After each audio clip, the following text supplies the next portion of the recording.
Yes Kakani Govardhan Reddy గారు రాష్ట్ర మంత్రి వర్యులు మనతో పాటు జాయిన్ అయ్యారు. కాకాని గారు, ఈరోజు అసెంబ్లీలో ముఖ్యమంత్రి వైఎస్ జగన్మోహన్ రెడ్డి గారు స్లైడ్స్తో సహా పలు అంశాలపైన రాష్ట్ర ప్రజలకు క్లియర్గా కొన్ని విషయాలను వెల్లడించారు. అందులో ప్రధానమైనది అప్పులకు సంబంధించి. ఆంధ్రజ్యోతి, ఈనాడులో వస్తున్నటువంటి అప్పుల లెక్కలు, అసెంబ్లీలో చెప్పినటువంటి అప్పుల లెక్కలు ఏంటి? ఈ అప్పుల గురించి ఇంటింటిలో కూడా చర్చ జరగాలని సీఎం అన్నారు. ఇంత దుష్ప్రచారం ఎందుకు జరుగుతోంది? వాస్తవం ఏం జరుగుతోంది అప్పుల విషయంలో? ఎందుకు మీ పైన అప్పులు చేస్తున్నారు? ప్రతి మంగళవారం వెళ్ళి అక్కడి నుంచి అప్పుల కోసం ఏదో ఇండెంట్ ఇస్తున్నారు, ఇలా రాస్తున్నారు. మరి చంద్రబాబు ఇండెంట్ ఇవ్వకుండానే ఇన్ని లక్షల కోట్ల అప్పు చేశాడా?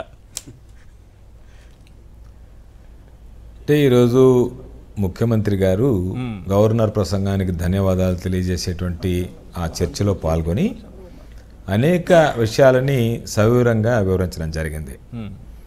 అంటే ప్రధానంగా అన్ని విషయాలు, రాష్ట్రంలో జరిగినటువంటి అభివృద్ధి, అమలు చేస్తున్నటువంటి సంక్షేమ కార్యక్రమాలు, ఇటువంటి ఆటుపోట్లకి 5 సంవత్సరాల్లో ఆంధ్ర రాష్ట్ర ప్రభుత్వం అనేక ఇబ్బందులకు గురైంది, ఆదాయం తగ్గిపోయింది, ఖర్చు పెరిగింది, కరోనా లాంటి కష్టకాలంలో ప్రజలకు అండగా నిలవాల్సినటువంటి అవసరం ఏర్పడింది. అటువంటి క్లిష్టమైనటువంటి సమయాల్లో కూడా ఎక్కడ ఈ సంక్షేమ కార్యక్రమాలు గుంటుపడకుండా, సంక్షేమ కార్యక్రమాలు ఆపివేయకుండా సమగ్రంగా సంపూర్ణంగా ఏ విధంగా చేసుకుంటూ వచ్చాము, అభివృద్ధి సూచికలు ఏ విధంగా మనం పెంచుకుంటూ వచ్చామనేటువంటి అనేక విషయాల్ని కళ్ళకి కట్టినట్టుగా ముఖ్యమంత్రి గారు ఈరోజు తెలియచెప్పడం జరిగింది.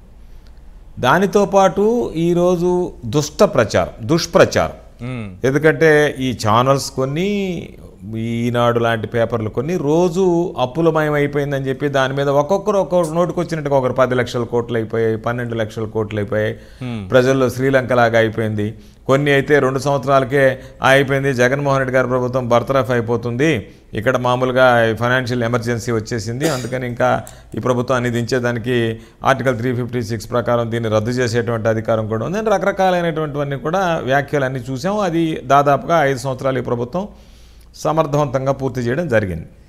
అయితే ఈరోజు వీళ్ళు చేస్తున్నటువంటి దుష్ప్రచారాన్ని నిజంగా వాస్తవానికి శాసనసభ్యులకు కూడా కొంత అవగాహన ఉంది, కానీ ఇంత విశదీకరించి ప్రతి విషయంలో పర్సంటేజ్ వైజ్ గతంలో రాష్ట్ర విభజన అప్పటికి ఎంతున్నాం, రాష్ట్ర విభజన జరిగిన తర్వాత చంద్రబాబు ప్రభుత్వంలో ఏ విధంగా ఇబ్బందులు పడ్డాం, ఆ తర్వాత జగన్మోహన్ రెడ్డి గారు అప్పులు తేవడం కాదు, ఈరోజు జగన్మోహన్ రెడ్డి గారు చెప్పినటువంటి విషయం ఏంటంటే అదుపు తప్పినటువంటి ఆర్థిక వ్యవస్థను మనం గాడిలో పెట్టాం, అదుపు తప్పినటువంటి అభివృద్ధి సూచికలను మనం క్రమంగా వాటిని కరోనా కష్టకాలంలో కూడా క్రమబద్ధీకరించి వచ్చి ఒక స్టాండర్డ్ ప్రోగ్రెస్, ఒకసారి ఒక డెవలప్మెంట్ అనేటువంటిది కానీ గ్రోత్ కానీ ఆంధ్ర రాష్ట్రంలో తీసుకురాగలిగామనేటువంటిది గణాంకాలతో సహా ముఖ్యమంత్రి గారు వివరించడం జరిగింది.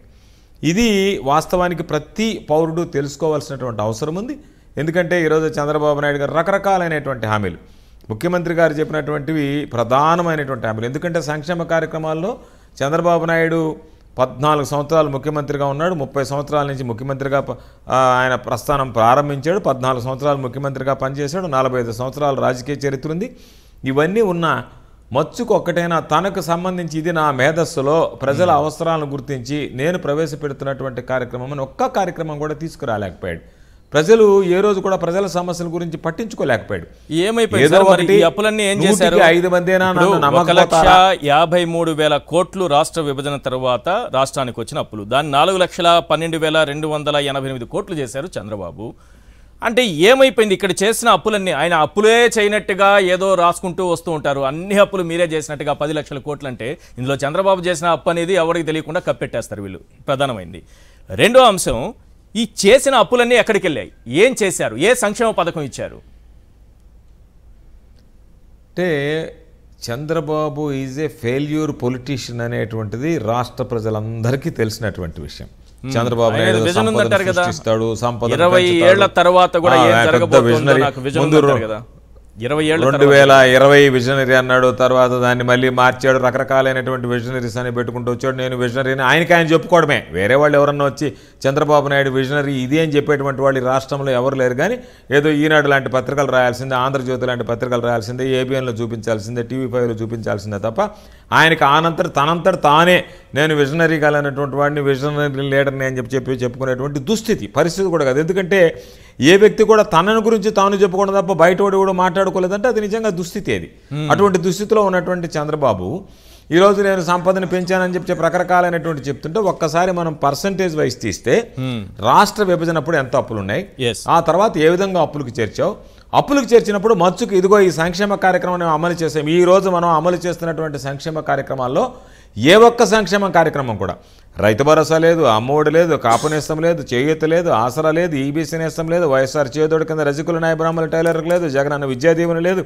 జగనన్న వసతి దీవెన సరిగ్గా అసలు జగనన్న వసతి దీవెన లేదు, విద్యా దీవెన సరిగ్గా చేయలేదు, ఆరోగ్యశ్రీకి సంబంధించినటువంటి వ్యాధులన్నీ ఆ రోజు అన్నీ కూడా కోత విధించడం జరిగింది. వీటన్నిటిని ఒకసారి చూస్తే ఆ రోజు జరగనటువంటివి, ఆ రోజు లేనటువంటివి సంక్షేమ కార్యక్రమాలు. ఆ రోజు చంద్రబాబు నాయుడు 1000 రూపాయలు పెన్షన్ ఇచ్చాడు, నెలకు 400 కోట్లు అయ్యాయి, సంవత్సరానికి 4800 కోట్లు అయ్యాయి, ఈ రోజు నెలకు 2000 కోట్లు అవుతున్నాయి, సంవత్సరానికి 24000 కోట్లు అవుతున్నాయి.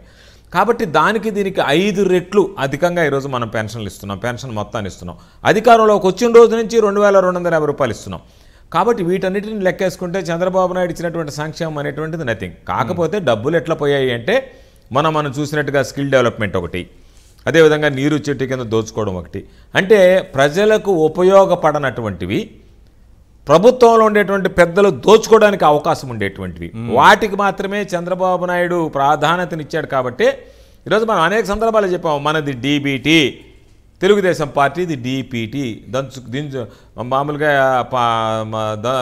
పంచుకో తినుకునేటువంటి పథకాల కింద ఉండే వాళ్ళకి అని చెప్పినట్టు దోచుకో పంచుకో తినుకునేటువంటి పథకాల కింద ఉండేటువంటిది, దోచుకో పంచుకో తినుకునేటువంటిది మనకు తెలిసినటువంటి విషయం.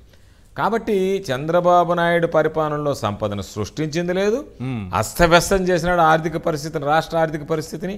నా అనుభవం, మీ వయసు అని చెప్పిన రకరకాలైనటువంటి డైలాగులు వదిలివేయడం తప్ప ప్రజల సంక్షేమాన్ని గురించి పట్టించుకోలేదు. ఆ ప్రభావం వల్లనే చంద్రబాబు నాయుడు మన రాష్ట్ర ప్రజలు తరిమి కొట్టడం జరిగింది. ఇప్పుడు మళ్ళీ 6 గ్యారెంటీలను వస్తున్నారు.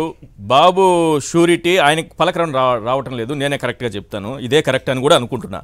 బాబు షూరిటీ, భవిష్యత్తుకు గ్యారెంటీ, ఇది తీసుకొచ్చి ఇప్పుడు మళ్ళీ నేను ఈ హామీలు ఇస్తానని చెప్తున్నారు.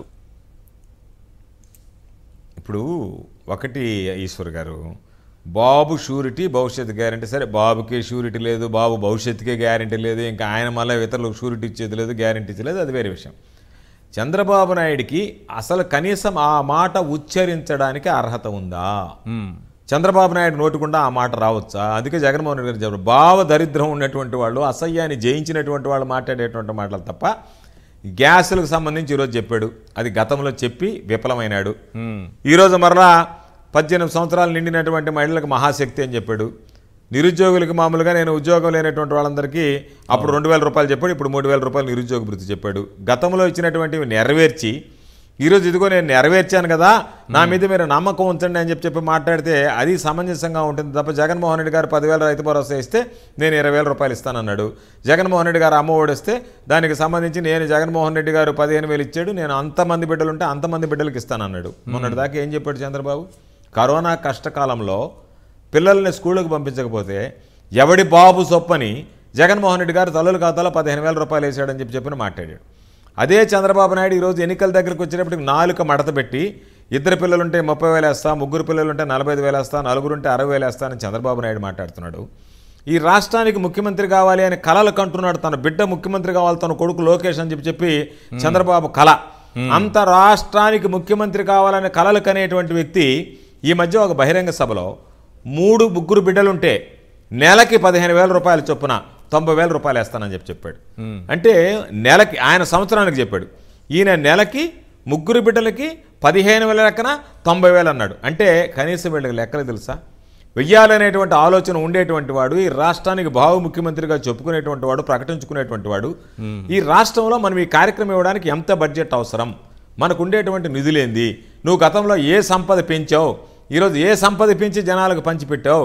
కాబట్టి సంపద పెంచేది లేదు, జనాలకు పంచేది లేదు, నువ్వు పంచుకోవడం, నువ్వు దోచుకోవడం, నువ్వు తినుకోవడం తప్ప వేరే అలవాటు లేనటువంటి మీరు ఆ పథకాలనే మరలా తీసుకొచ్చి మరలా వదిలివేస్తా, ఎక్కడెక్కడైతే తెలంగాణలో, కర్ణాటకలో వాళ్ళు ప్రకటించినటువంటి పథకాలు ప్రజాదరణ పొంది తిరిగి అధికారంలోకి వచ్చాయో వాటిని కాపీ కొట్టుకోవడం, ఒక కాపీ క్యాట్ లాగా ఉన్నావు తప్ప నీ మనసులో నుంచి, నీ మెదడులో నుంచి, నీ బుర్రకి పొదను పెట్టి ఈ రాష్ట్ర ప్రజల అవసరాలకు సంబంధించి నువ్వు కనుక్కున్నాడు, కనీసం నువ్వు ప్రకటించినటువంటి పథకం ఏదన్నా ఉందా? కాపీ కొట్టడం తప్ప. జగన్మోహన్ రెడ్డి గారు 15,000 ఇస్తే నేను 20,000 ఇస్తా, జగన్మోహన్ రెడ్డి గారు ఒక బిడ్డకి ఇస్తే నేను ముగ్గురికి ఇస్తా, కర్ణాటకలో లాగా ఉచిత బస్సు ఇస్తా, గతంలో ఇచ్చినటువంటి కొట్టడం తప్ప నీకు కాపీ కొట్టడం బతకడం తప్ప ఒక ఆలోచన కూడా నీకు వచ్చేటువంటి పరిస్థితి లేదు.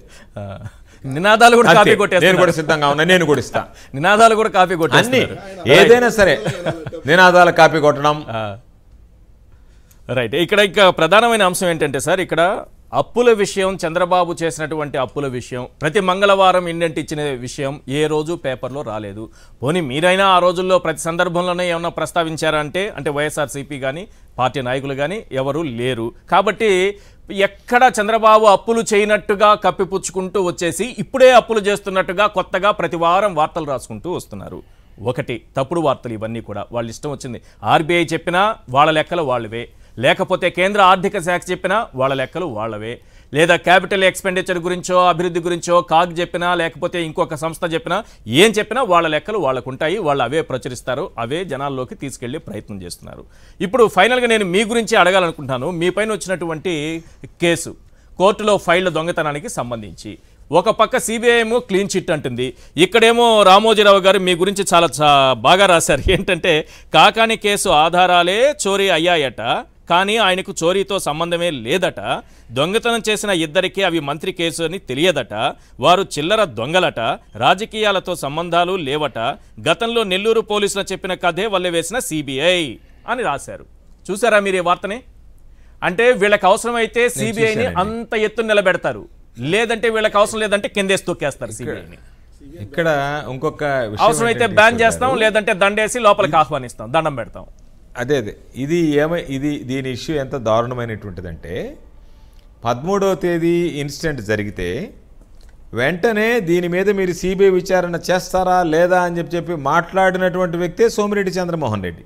మీరు సిబిఐ విచారణ వేయాల్సిందే, మేము సిబిఐ విచారణ కోరుతున్నాం, సిబిఐ విచారణ కోసం పట్టుబడుతున్నాం అని చెప్పి దాని మీద వీళ్ళు మాట్లాడినటువంటి స్టేట్మెంట్లను ఆధారంగా చేసుకునే జిల్లా జడ్జి గారు ఈ విధంగా కొంత డిమాండ్ ఉంది, దీని మీద మీరు సిబిఐ విచారణ జరిపిస్తే బాగుంటుందేమని చెప్పి నా ఆలోచన అని చెప్పి ఆమె ఒక సూచన సలహా హైకోర్టుకి ఇవ్వడం జరిగింది. హైకోర్టు సుమోటోగా తీసుకొని చీఫ్ జస్టిస్ గారు నాకు కూడా నోటీసులు ఇచ్చాడు. నేను కూడా నాకు నోటీసులు ఇచ్చి మీకు ఏదైనా అభ్యంతరాలు ఉంటే చెప్పండి, సిబిఐ ఎంక్వైరీ కంటే నేను మా అడ్వకేట్ ద్వారా వెళ్ళి మాకు ఏమీ అభ్యంతరం లేదండి, సిబిఐ విచారణకి మేము సిద్ధంగా ఉన్నాము అని చెప్పి అఫిడవిట్ ఫైల్ చేశాం. రాష్ట్ర ప్రభుత్వం తరఫున అడ్వకేట్ జనరల్ గారు మాకేం అభ్యంతరం లేదు మీరు సిబిఐకి ఇవ్వడానికి అన్నాడు. ఆ హైకోర్టు ఆర్డర్లోనే మెన్షన్ చేశాడు దేర్ ఇస్ ఎన్ యూనిషన్, అందరూ కలిసి ఏకపక్షంగా సిబిఐ ఎంక్వైరీ కోరుకుంటున్నారు కాబట్టి ఈ కేసు తీవ్రతను బట్టి ఆయన మంత్రి స్థానంలో ఉన్నాడు కాబట్టి దానికి సంబంధించి మేము సిబిఐకి ఇస్తున్నామని చెప్తే ఆ రోజు నేను చెప్పా సిబిఐకి స్వాగతిస్తున్నానని. సిబిఐ విచారణ ప్రారంభించినప్పటి నుంచి సోమిరెడ్డి చంద్రమోహన్ రెడ్డి, గోవర్ధన్ రెడ్డి గారికి ఏదో ఉపహార శిక్ష దాంట్లో ఏదో శిక్ష పడింది అని ఈయన జడ్జిలాగా ఈయనే జడ్జిమెంట్ ఇచ్చేసి ఈయనే శిక్ష ఖరారు చేసి రకరకాలైనటువంటివన్నీ మాట్లాడాడు. 1-2 సార్లు పాపం వాళ్ళ దగ్గరికి వెళ్ళి వాళ్ళకి ఉన్నటువంటి నీ దగ్గర ఉన్నటువంటి ఆధారాలన్నీ ఏదో మీ దగ్గర ఉంటే ఆధారాలు ఇవ్వండి అంటే ఆయన ఉన్నవి లేనివి అన్నీ చెప్పొచ్చాడు. ఈరోజు దాదాపుగా సంవత్సర కాలం పాటు విచారణ చేశారు. చేసి 88 మంది సాక్షులను విచారించారు. 400 పేజీలతో వాళ్ళ స్టేట్మెంట్స్ అన్నీ కలిపి ఈరోజు వాళ్ళు దానికి సంబంధించి ఒక ఛార్జ్షీట్ దాఖలు చేశారు. వాళ్ళు ఏం చెప్పారు, పోలీస్ ఎంక్వైరీలో ఎక్కడా ల్యాప్సెస్ లేవు అని చెప్పి రాశారు. ఈరోజు సిబిఐ విచారణ కింద ఎవరైనా సరే అవినాష్ రెడ్డితో ఇంకొకటితో వస్తే మాత్రం సిబిఐ విచారణ కరెక్ట్గా జరిగింది, సిబిఐ విచారణకు సంబంధించి ఈ విధంగా జరిగింది, దాని మీద వాళ్ళు సరిగ్గా సహకరించడం లేదు, అది జరగటం లేదు, ఇది జరగటం లేదు, సిబిఐ విచారణ ముందుకు వెల్పించడం లేదు, అక్కడేమో సిబిఐ కరెక్ట్గా జరిగినట్లు లెక్క. అంటే వీళ్ళు అనుకున్నటువంటి వ్యవహారానికి సంబంధించి అనుకూలంగా జరిగితే ఏమో సిబిఐ సమర్థవంతమైనటువంటిది సరిగ్గా పనిచేసింది, వీళ్ళు రాసినటువంటి రాతలకి వీళ్ళ ఆలోచనలకి వీళ్ళకు అనుకూలంగా లేకుండా ప్రతికూలంగా ఉంటేమో సిబిఐ సరిగ్గా విచారణ చేయలేదు. అంటే ఇది ఎంత దిగజారుడుతనం అంటే 2 ద్వంద్వార్థాలు. సిబిఐకి సంబంధించి సరే చంద్రబాబు సిబిఐకి ఎంత భయపడ్డాడు అనేటువంటిది ప్రత్యేకంగా చెప్పాల్సిన అంటే అవసరం లేదు. జీవోని ఇష్యూ చేశాడు, సిబిఐ రాష్ట్రంలో అడుగు పెట్టకూడదని జీవోని ఇష్యూ చేశాడు. మేము చంద్రబాబు నాయుడిని ఏ రోజైతే సిబిఐ విచారణకి మేము సిద్ధం అని చెప్పి కోర్టులో చెప్పాం కదా, నీ మీద చాలా రకాలైనటువంటి ఆరోపణలు ఉన్నాయి, అన్ని ఆరోపణల మీద నువ్వు పడలే, నువ్వు బలహీనుడు, ఎందుకంటే అన్ని ఆరోపణలు రుజువైతే నువ్వు తట్టుకోలేవు, జైలు మొత్తం జీవితం కూడా జైలుకి పోగా కూడా ఇంకా మిగిలిపోతుంది, నీ జీవితం అయిపోయిన తర్వాత కూడా ఇంకా జైలు జీవితం మిగిలిద్ది, నీకున్నటువంటి శిక్ష మిగిలిద్ది, యావజ్జీవ వేసినా కూడా ఆ యావజ్జీవ శిక్ష కూడా పూర్తిగా నువ్వు ముగించుకొని దాని, ఎందుకంటే నా కన్ను నొప్పి, కాలు నొప్పి, మెదడు నొప్పి, రకరకాలైనటువంటి నొప్పులన్నీ వస్తాయి నీకు జైల్లోకి పోతే. అయితే ఒక్క దాని మీదైనా నువ్వు సిబిఐ వేయించుకునేటువంటి ధైర్యం దమ్ము నీకుందా అంటే రైట్. దానిని కప్పిపుచ్చడానికి సిబిఐ విచారణే సరిగ్గా జరగటం లేదన్నట్టుగా మాట్లాడుతున్నారు. కాబట్టి ఒకటే గుర్తుంచుకోండి ఈశ్వర్ గారు, దీంట్లో సింపుల్. జడ్జి గనక బెయిల్ ఇచ్చారు అని అంటే ఆ జడ్జి న్యాయాన్ని నిలువెత్తిన నిలబెట్టినట్టు లెక్క. జడ్జి కనుక బెయిల్ కానీ ఇవ్వకపోతే కేవలం ఆ న్యాయ వ్యవస్థ మీద, జడ్జిల మీద కూడా దాడి చేసేటువంటి దౌర్భాగ్యమైనటువంటి పరిస్థితులు ఆంధ్ర రాష్ట్రంలో తెలుగుదేశం పార్టీ దగ్గర మనం చూస్తున్నాం. రైట్. థ్యాంక్ యూ అండి కాకాని గోవర్ధన్ రెడ్డి గారు. ఇవాళ బిగ్ క్వశ్చన్లో మీరు పాల్గొన్నందుకు థ్యాంక్ యూ సార్.